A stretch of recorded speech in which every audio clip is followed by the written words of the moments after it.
dirais que le MOC est la cheville ouvrière pour l'aboutissement du processus de paix. En ce sens que les 3 missions dévolues au MOC dans l'accord de paix sont l'accompagnement des combattants de leur base jusqu'au site de cantonnement, sécuriser donc ces déplacements.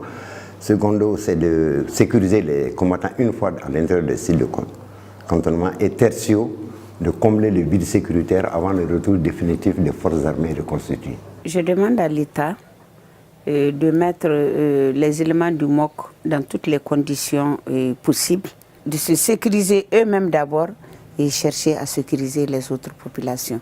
Bon,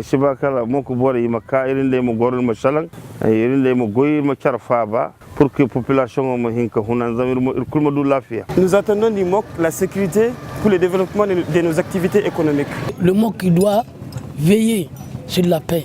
D'intensifier les patrouilles au niveau de la ville et en dehors de la ville. Moi, je pense qu'il faut que le MOC soit les trains pour le désarmement de tous les groupes armés.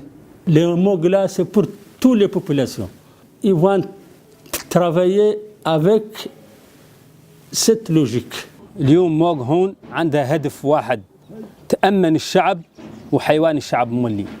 Dans le cadre des accords de paix et de réconciliation, Barkhane appuie la mise en œuvre du MOC pour ce qu'il est censé apporter, c'est-à-dire sécurité, paix et réconciliation. À Gao, on peut dire que le MOC se révèle être un outil efficace lors des patrouilles que nous menons ensemble, des patrouilles mixtes, aussi bien dans Gao que dans les avions de Gao.